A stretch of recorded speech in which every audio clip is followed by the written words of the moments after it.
La patrie ou la vie, la patrie ou la vie, la patrie ou la vie, nous vaincrons. Renfort de FARDC sur toutes les lignes de front. Toutes les lignes de front. Renfort y a des militaires. Nos militaires, ils fout à bango. Vous voyez que toutes les militaires autour de la ligne de front, basant un salaire, il y a $500. Renfort total.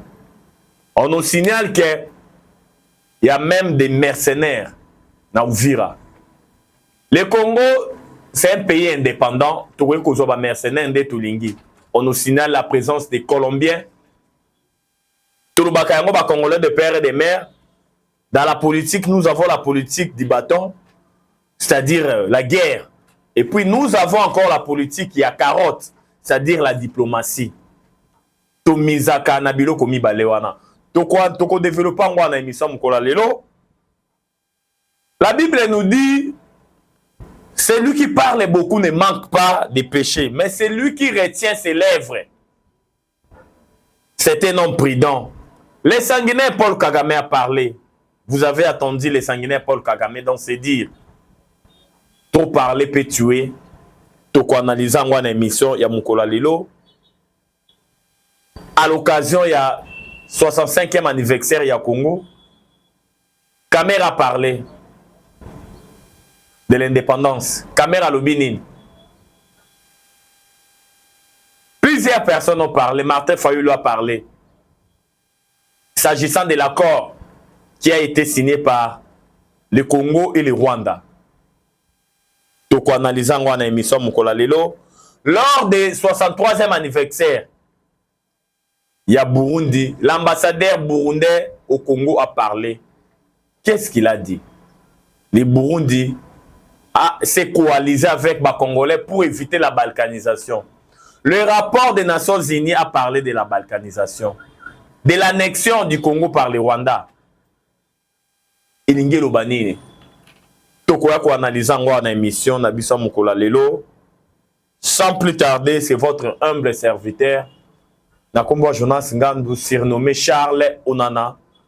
Toujours na chaîne Abiso Bomesano Nakombo ya KN8 TV Auto Sengi na ba Congolais de père et de mère, vous s'abonner massivement. Bonjour, bonsoir, cela dépend de l'heure à laquelle vous allez Kolanda émission Abiso Mukola Lelo. Tolobaka pour l'amour du Congo. Torokanga mnokote car le Congo c'est notre dénominateur commun. Le Congo c'est le pays de nos aïeux. Tobotama ba Congolais. Tokokufa ba Congolais. Renfort total na ba ligne de front nyonso. Je dis bien, na ba ligne de front nyonso, renfort total. Mais Uvira est hyper militarisé, vous n'aurez même pas l'idée. Bolanda qui communiquait à Banyangala Kata ya M23 bar AFC Kolobaete et FARDC ça ont renforcé ma position na ba ligne de front nyonso pour relancer encore les hostilités. Pour nous bander la liste Bitumba. Effectivement, je viens de vous confirmer aujourd'hui qu'il y a eu des renforts. Nous, le Congo, nous sommes un État indépendant. Nous avons une relation na Bamboka tout. Otokoki, ko solliciter aide militaire, même il y a ba mercenaires. Le M23 est en train de pleurnicher en disant que non, na Uvira, il y a plusieurs militaires, il y a plusieurs mercenaires colombiens, il y a Bamboka Ndenge na Ndenge, où le gouvernement engagé pour reprendre la ville de Goma, la ville de Bukavu, et pour reprendre le territoire, la localité, nous faisons sous contrôle na bango. Comme j'ai à le dire, dans la politique, il y a la guerre et puis les négociations. Il y a la politique des bâtons et puis des carottes. C'est-à-dire qu'on est en train de négocier, de trouver des voies et moyens pour régler la guerre d'une manière pacifique, pour que les armes se taisent. Mais de l'autre côté, on doit se préparer en conséquence. Dans la politique, ce sont des rapports de force.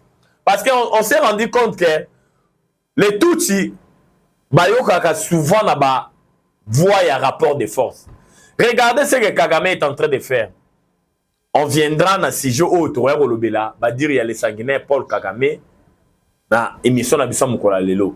Mais ce que vous devez retenir na première sujet na biso ezake ba renfort ezali na ba ligne de front nyonso. Parce que nos militaires baza hyper motivés. Vous savez que les militaires qui sont dans la ligne de front aujourd'hui, leur prime a été revue à la hausse de $500. Au moment où les militaires balancer des vidéos dans les réseaux sociaux, pour la qui ça y est mon thème pour le lingue candidat mon condiako le Fatih Béton, il a jugé bon de revoir les salaires des militaires à la hausse pour donner hyper motivation dans les militaires tout basali dans la ligne de front. Je vous confirme que il y a eu des renforts dans la ligne de front, tout au niveau de l'Uvira, c'est tout à fait normal. Il y a eu des mercenaires, il y a des Colombiens pour barrer la route. Vous savez que Hippolyte Kanambe, alias Joseph Kabila, a voulu corrompre les Wazalendo. Naibandeli Kabila Tindaki, ba billet à $100 na ba gîte pour corrompre les Wazalendo. Vous avez vu les vidéos circuler au Wazalendo ba exprimer qui les ras-le-bol balobaki tokolia mongo Kabila tiki atindeli biso mais tokotika jamais passage na armée rwandaise na ba supplétif na bango to bengi les M23. Mais Hippolyte Kanambe alias Joseph Kabila continue toujours. Avant-hier, Kabila tindi à peu près plus de 5 gîtes. C'est-à-dire mon solo ba franc congolais na ba billet à valeur faciale élevée, il y a 20 000 francs, 20 000 francs, je dis bien, na 5 sacs rempli de billets de 20 000 francs congolais pour corrompre les Wazalendo, le Wazachou, Banamboka, au Baza couvert dans l'article 63 de la Constitution, où il dit tous les Congolais ont les droits et les devoirs sacrés de défendre les pays et son intégrité territoriale en cas d'une menace ou d'une agression extérieure. Les Wazalendo, tout feu, tout flamme. Ba Wazachou, avant-hier, Balakisi Biso, ba billet à 20 000 francs, on a, Hippolyte Kanambe à Tindela Kibango, au Batika passage. Armée rwandaise côté ils ont vira pour battre le lingue kanya comme bitumba tina kalemi dans espace ya Grand Katanga. Ba Wazalendo balakisa ki monsolwana balobi jamais. Ne jamais trahir le Congo. Kabila aux abois. Il y a raison pour laquelle le gouvernement a jugé bon de renforcer dans la ligne de front nyonso ba FRDC avec des armements lourds de dernière génération. Parce que Gilles César Aloba, c'est lui qui veut la paix. Prépare la guerre. Kaka ndenge tolobaka yango, la situation est sous contrôle ya Wazalendo. Donc n'ayez pas peur, chaque chose a son temps. On peut faire tout ce qu'on peut faire. Il faut savoir qu'il y a un temps de parler, il y a un temps de palabrer, il y a aussi un temps de manger et puis il y a aussi un temps de se taire. C'est ça la vie. Il y a un moment où le kani gouvernement juge qui bon il y a renforcer les militaires dans la ligne de front pour anticiper parce que on le sait très bien il y a eu des vidéos qui circulent il y a des militaires na biso FARDC ba se randa ki na Goma na Bukavu au M23 zwa ki bangwa ke na mema ki na formation militaire ba si ça qui formation militaire na bango M23 abandé comme même bango na destination à la ligne de front surtout. C'est là ils ont la salolenge kani ba parté à ba Rwanda to bingi ba supplétif na bango le M23 bazana nous d'accord te pour na kimia mais le gouvernement a jugé déjà bon il y a qu'à prendre toutes les dispositions pour anticiper des velléités. Il y a banyanga la carte ya armée rwandaise dans le M23 il y a qu'à poursuivre encore Bitumba. Vous savez que l'Ouganda vient de célébrer son 63e anniversaire. L'ambassadeur ougandais dans la ville-province de Kinshasa a parlé. Il a dit quoi? L'ambassadeur ougandais a dit nous, peuple ougandais, avons coalisé avec les Congolais pour barrer la route à la balkanisation de la RDC. Effectivement, les sanguinaires Paul Kagame, avec des velléités expansionnistes, Naba Congolais ou manipulaka lokola ba Corneille Nanga. Je ne sais pas si Bertin Bessi Moazali Congolais de père et de mère. Je ne sais pas si Willy Ngoma Azali Congolais de père et de mère. Sultani Makenga, on le sait très bien que c'est un sujet rwandais. Kagame avait des visées expansionnistes. Il a yango tata mokondiako le Fachi Béton. Mais cette fois-ci, il a été cuit. Cette fois-ci, visée expansionniste à Zalaranango na maïe wo. Yango bomoni. La célébration, il y a 63e anniversaire, il y a Burundi, Burundi balobi jamais de Kolinga Congo ils la balkaniser. Parce que na bitumba o ezali ko bundama na est na partie orientale de la République démocratique du Congo, même nous l'Ouganda, on a été sollicité par les sanguinaires Paul Kagame avec des multinationaux pour balkaniser le Congo. Mais toloba qui jamais tolinga moka na la balkaniser parce que ba congolais na mai o etali mboka na bango balinga royoka jamais mo ya balkanisation. C'est-à-dire projet Machiavelli to trouver ko ya nango et pas ba congolais pour na ko balkaniser yango et ko le katé. Yango bomoni ambassadeur burundais lors il y a 63e anniversaire il y a indépendance ya Burundi alobi non Burundi ko kokota na ba masolo anate ya ko déstabiliser Congo ya ko déstabiliser la partie orientale ya République démocratique du Congo. Martin Fayulu m'a dit candidat malheureux à l'élection 2023 yépe à Lubaki mukolo le 30 juin auto célébraki 65e anniversaire ya indépendance ya mboka na biso. Martin Fayulu a lobby. L'accord conclu est signé entre la RDC et le Rwanda. Ezali Yamalamu pour mettre un terme. Nabitumba Oibomisi ba Congolais il y a de cela 30 ans, plus de 10 millions de morts, plus de 500 000 femmes violées, plus de 110 000 hectares dévastés. Vous savez que Martin Fayulu m'a dit, apprenera toujours le camp de la patrie. Aujourd'hui, ces derniers jours, il est en train de parler du camp de la patrie. Ba Congomani au bazan a passé à Congo, au bazan a ADN patriotique. To sangana, umboka na biso eza danger. To bimisango esiko balingi ba mema yango. Vital Kamerhe Lwaka Ningi Kingi, le président de l'Assemblée nationale, lié par Lubaki le 30 juin. Alors, bien d'accord. L'histoire retiendra que le nom du président de la République pour cette avancée historique, Fachi Béton. Fachi Béton, vous allez graver na banal, yaba Kongomani, pour la diplomatie agissante, oyo, à la question na face du monde, oh, le Botelibiso, l'accord de la paix entre le Congo et le Rwanda, où ils allaient bénéfique. Cette fois-ci, Lwaka Ningi Kingi Vital Kamerhe, a lobby quand même moi malam. Lors il y a discours na EP à Salaki mukolo ya commémoration il y a indépendance il y a mboka na biso. Vous savez que au moment où je vous parle comme na lobaki na début à sujet na biso, vous savez ba américain bazana ba paramilitaire moko ba bengi na kombo Blackwater na lingala tolobi Blackwater la kisima ya Moindo.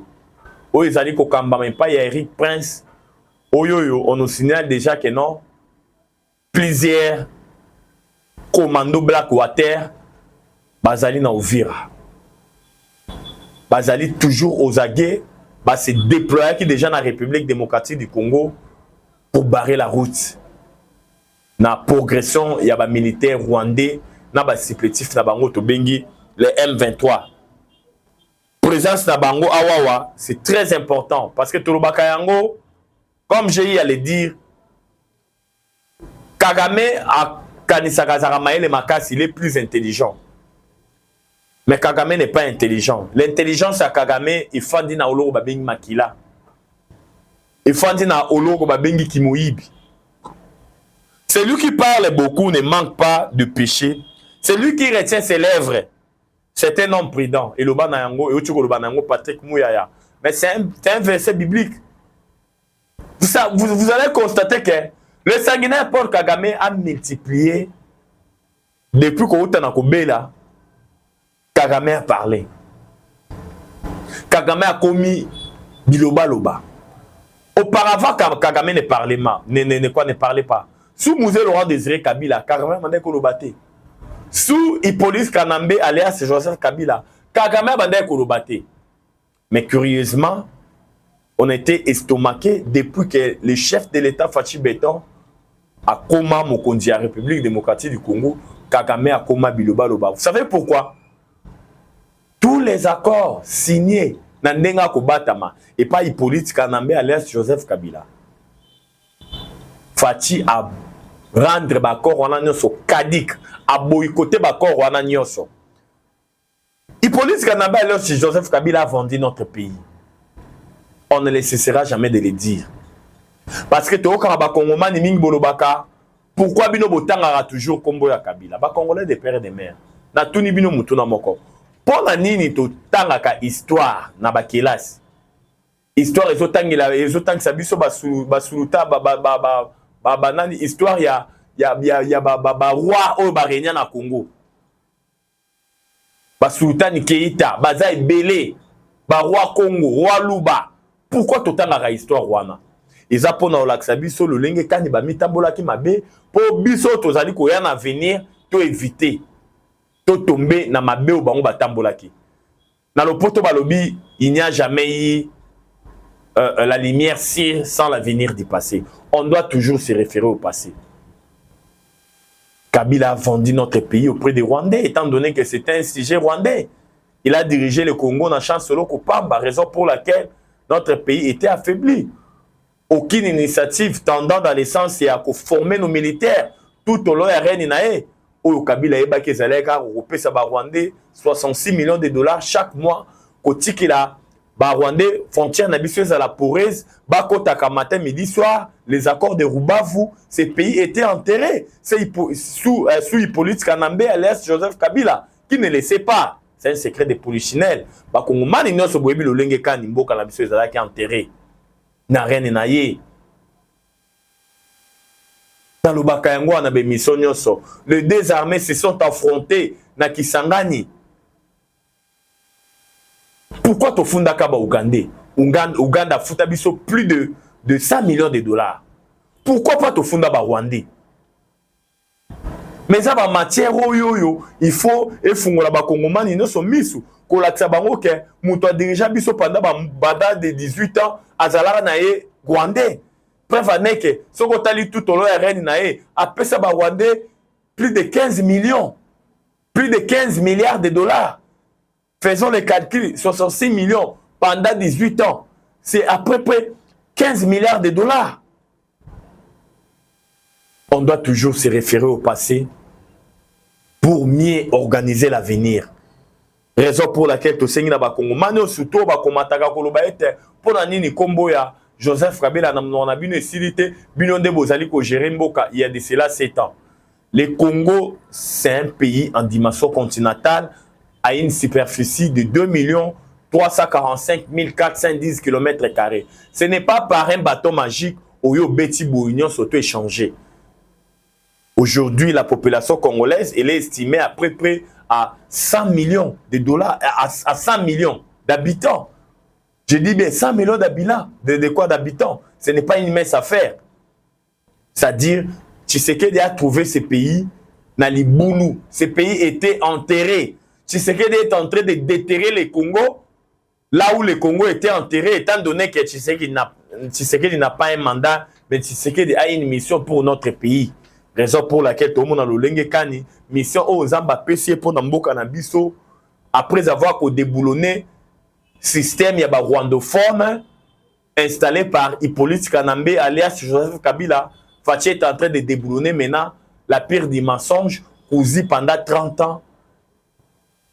La communauté internationale était caractérisée par l'omerta, c'est-à-dire la loi du silence. Mais personne n'en parlait. Fachi a si déboulonné cet empire des mensonges. Aujourd'hui, les Rwandais azali isolé diplomatiquement, prévenez que ba aide financière nyonso Rwanda bandai kozwa à cause ya fonds de commerce ba créé au Tobengi génocide rwandais, plus de 800 000 Rwandais tués dans les années 1994. Fachi a déboulonné yango. Empire des mensonges on les a déboulonné. Raison pour laquelle Bomoni il y a eu des effets d'entraînement. Et ça lié téléphone rwandais et continue toujours à se déprécier. Rwanda tikala ko subir jamais crise au bazali ko subir depuis Fachi Beto a pouvoir. Rwanda bandai ko bima toujours premier producteur ya coltan. Mais depuis Fachi a eu pouvoir, botala doing business. Ils ont une institution crédible où il a un indice de développement humain. Il a une croissance économique à Bamboka. Il a un produit intérieur brut. Il a un produit national brut. Mais vous avez dans le lingue kani, ba Rwandais récession est toujours au rendez-vous. Bazo kita obeko kita. Kagame a déjà sort ils a réservé pour naïe.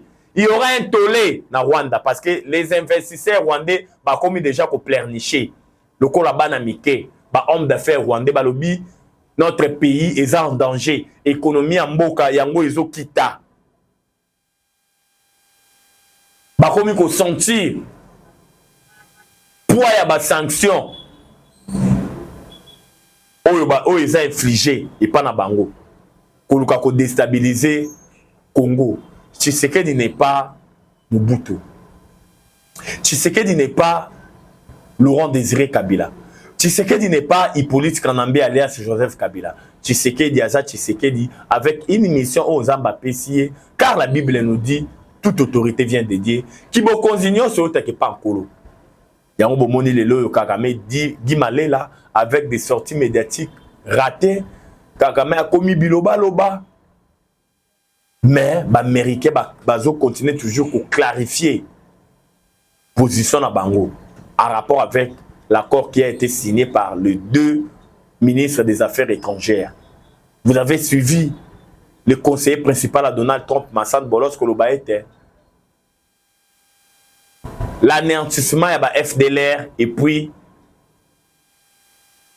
les troupes rwandais doivent se retirer. Ça se fera concomitamment. Ça se fera concomitamment. Ça se fera d'une manière simultanée. Et que ça, et longo moko. Et ça, te bino bobanya ko neutraliser ba FDLR. Tant que si d'ici des armées rwandaises aient ko retirer ba troupes naï. Non, c'est faux et archi faux. Ba tout bazar, ce sont des grands menteurs.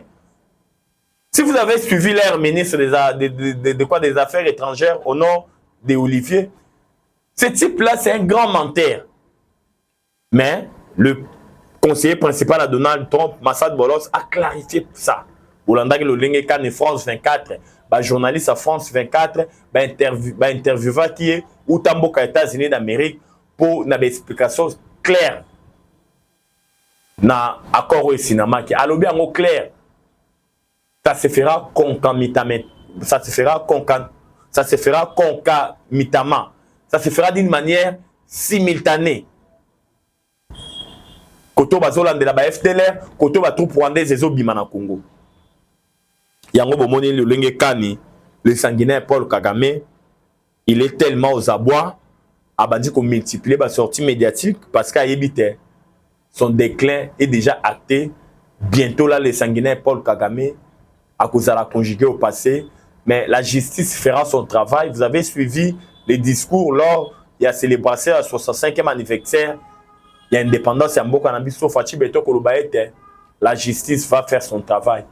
Tous les coupables, au Basimbi Makile Bakongumani, au Bazali na M23, Bakozala déféré devant les instances judiciaires. Plus question d'amnistie, plus question Yakubo Sanaba criminels sur Oyoyo, Bato Basimba ki Manduki, pour na kosepelisa ba Rwandais, ba épargner bango. Bakozala déféré devant les instances judiciaires. Bongo, Malobaya Tata Mokonja Ekolo, Fachi Béton. Vous avez vu comment, quand Hippolyte Kanambe alias Joseph Kabila a compris que à l'est là-bas c'est fini. Les sorts, il y a est, il y a des militaires, il y a M23, il y a des terroristes, ils ont déjà scellé. Kabila a voulu maintenant réactiver encore les Mobondo pour paralyser la ville-province à Kinshasa. Il y a eu une incursion ratée à Mobondo, dans le groupement Mbakana, dans la commune de Maluku. Au Bayaki, pour paralyser la commune de Maluku, pour attaquer Tchangu. Mais il y a une vigilance, il y a nos vaillants militaires, les FARDC, Mbangweri, il y a des miliciens Mobondo qui sont au rendez-vous. Et puis tout le monde est Kani. Plusieurs Mobondo, on a signé plus de 40 ont été appréhendés par nos militaires avec des armes lourdes, avec des armes dernière génération. Au Mobondo, Bazumbongo, puis pour nous somba yango. Étant donné que nous le savons très bien que quand on parle de Mobondo, aujourd'hui sous Fachi Béton, on voit derrière les Mobondo, leur commandant suprême est Hippolyte Kanambe, alias Joseph Kabila, ou Aïbissa Kabino, que je ne vous dirai pas adieu, mais je vous dirai à bientôt. Parce que Kabila, à mon avis, Mbokanambiso le royaume, à Kokende Poazonga, il a dirigé notre pays, na chance loko Pamba, il a déstabilisé ce pays, il a enterré ce pays pour faire plaisir à les sanguinaires Paul Kagame, Tata Naye, pour faire plaisir à James Kabarebe, où Azali actuellement ministre de l'intégration régionale rwandais, où Azali parrain Naye, où a fait sa formation militaire na Hippolyte Kanambe, alias Joseph Kabila. C'est bien bon de dialoguer entre nous les Congolais, mais l'époque des brassages et mixages, c'est déjà révolu. Si vous lisez même l'accord qui a été signé entre les deux ministres des Affaires étrangères, il y a une disposition qui parle de l'intégration conditionnée des groupes armés non étatiques. Donc, il y aura des conditionnalités. Tu es Congolais, tu ne l'es pas. Donc, cela veut dire, cela prouve à suffisance que plus rien ne sera jamais comme avant. Je dis bien, plus rien ne sera jamais comme avant. Il y a un pasteur, il y a un prophète qui nous a laissé. C'était un musicien au nom de Dakumuda Newman. Mokondia Linda, Linda, Mabina ya Castro. Dakumuda Newman avait parlé na fin 2023. Dakumuda Newman, non, c'était un homme de Dieu. Si Bokoti na archive, il y a vidéo wana. Bokomona ke Dakumuda Lobaki, le 27 juin 2025, il y aura la fin de la guerre. Le 30 juin, toko célébrer fin à Bitumba 2025. Là, c'était en 2023. La fin 2023. Vous savez que Dakumuda Newman Azalaka, musicien profane, oyo abandaki kobini sabakongomani na banzembo ebele. Mais en fin 2023, Dakumuda prophétisaka binzamba zola tsangai na 2025. Un certain le 23 juin, le 27 juin, Bitumbeke aussi là na Congo. Tout le monde a dit la signature de l'accord a été signée le 27 juin entre les deux ministres des Affaires étrangères. Spirituellement, on avait célébré le 30 juin, c'est 30 juin 2025, au mois de juin, la fin de la guerre. Prophétie à Dakumuda Newman, paix à son âme, à Hotel Kotika Biso. C'est ça, des hommes de Dieu. Oyoyo, Alobili Likambu, Yango Pe Kokisami, tu assister dans le 27 juin, signature et accord. C'est vraiment bénéfique que son âme repose en paix. Aza vraiment prophète. Parce qu'un prophète, Aza Moto Alobili Likambu, et Kokisami, avec ma précision, avec ma date, Oya Pesaki. Yango Totaki ko assister na Yango. Il y a des ministres qui ont travaillé pour le chef de l'État Fachi Béton. Ou toujours c'est une reconduction na bango na gouvernement ou ezali koya. Comme l'actuel ministre des Affaires étrangères Thérèse Kaikwamba Wagner. Comme le ministre de la Justice Constant Mutamba. Quand bien même azana ba nuit judiciaire to sengi na justice isala musala na yango. Mais Touibi Kaza innocent. Comme l'actuel ministre Nabiso, Yamin Papa Kizito Pakabombe Kapinga. Il a bâti un grand travail.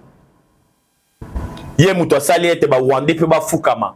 Parce que ba minéraux Nabiso nyonso ezali sous contrôle, il y a armée rwandaise na ba supplétif na bango M23, Papa Kizito Pakabombe alobi ezali déclaré zone rouge. C'est-à-dire Rwanda koye côté ka ba minéraux wana te. Ba Rwandais ba koye ko faire écouler ba minéraux wana te. Tout le monde est toujours dans l'action impact visible. Papa Kizito Pakabombe, laboratoire, il y a des semi-produits. Oh, l'État zali ko prélever. Mon sur les alliés ko compte toujours dans la caisse à l'État. Na leadership ya Papa Kizito Pakabombe sous l'olette ya Fachi Béton. C'est ils azali ministre tozali ko senga na tata mokonzi ko le Fachi Béton à reconduire Papa Kizito Pakabombe na ministère toujours ya mine. Ya kolobezala ke belé boyebi ete notre chaîne KN8 TV ezali kambwangonga. Pona lelo to sukiawa numéro na biso ezali plus 243 89 77 525. Plus 243 89 77 525